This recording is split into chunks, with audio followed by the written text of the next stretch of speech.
बच्चों, आपके सामने 80 शब्द प्रति मिनट गति का डिक्टेशन दे रहा हूँ। डिक्टेशन में आने वाले एडवांस फ्रेजेस देखें, उनके आउटलाइन।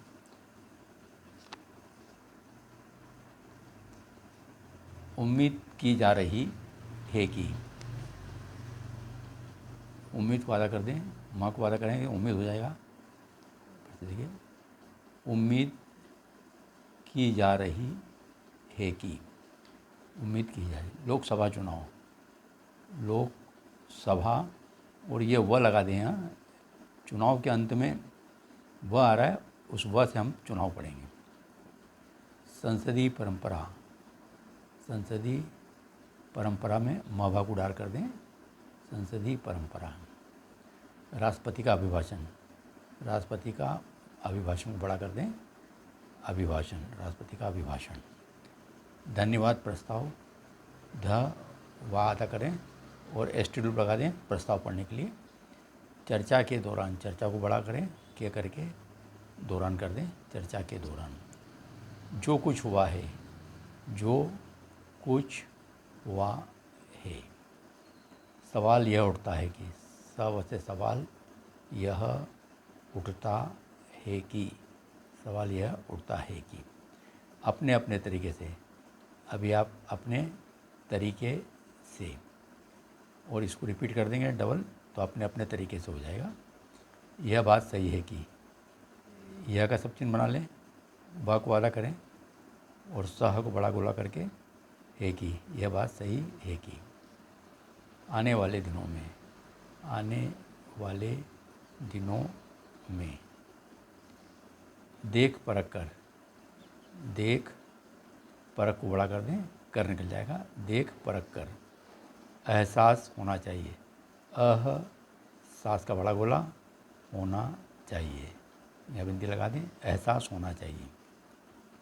टिप्पणी करते समय, ट न से टिप्पणी करते को वादा करें, समय। लोकतांत्रिक देश, लोकतांत्रिक देश। लोकतांत्रिक परंपरा, लोकतांत्रिक परंपरा में म को डाल कर दें। साल दर साल, साल दर साल, ये सर्कल से लगा दें। सत्ता हस्तांतरण, सत्ता हस्तांतरण। उम्मीद है कि, म को वादा कर दें, उम्मीद है कि। मानी जा सकती है, मानी जा सकती है।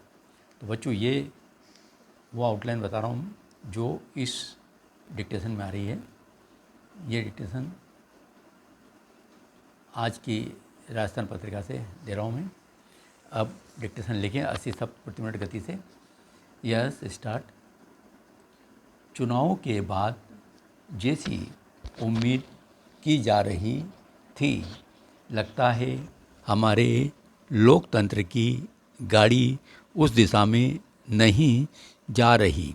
उम्मीद यह की जा रही थी कि लोकसभा चुनाव में जनादेश का सम्मान करते हुए पक्ष प्रतिपक्ष मिलकर संसदीय परंपराओं को आगे ले जाने की दिशा में बढ़ेंगे।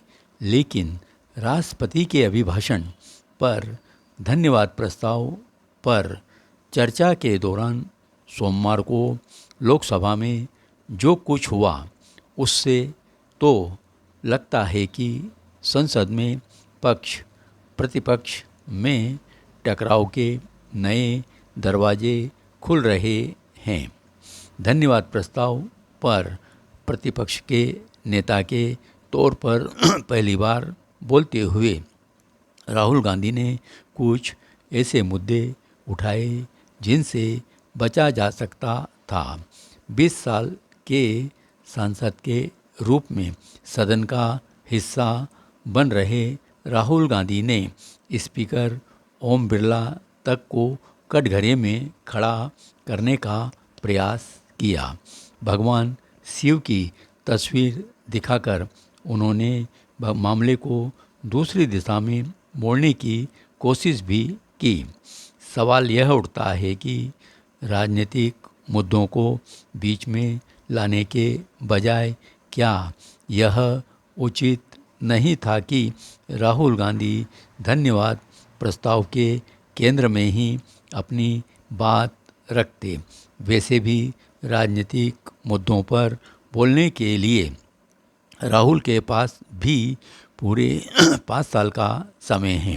यह बात सही है कि राहुल के भाषण को लेकर राजनीतिक दल अपने अपने तरीके से अलग अलग निहितार्थ निकालेंगे।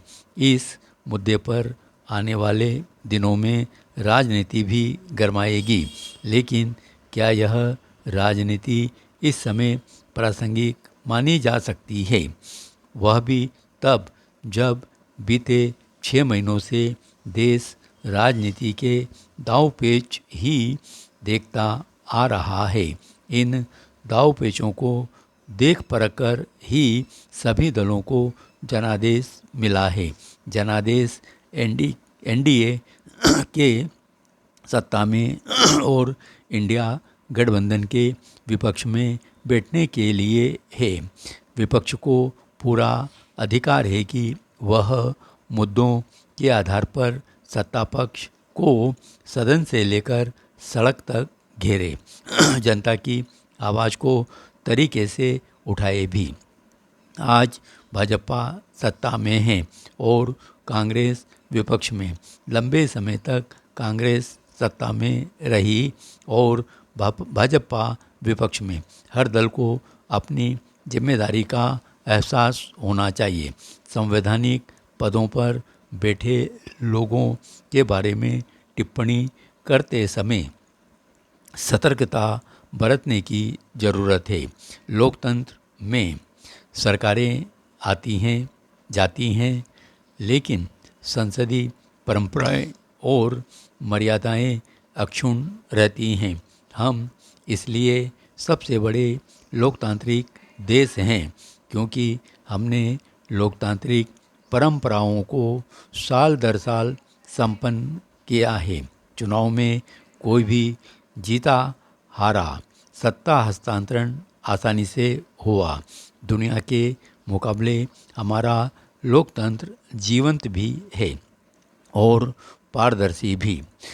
उम्मीद है कि सभी पक्ष लोकतंत्र को और मजबूत बनाने में भागीदार बनेंगे। धन्यवाद।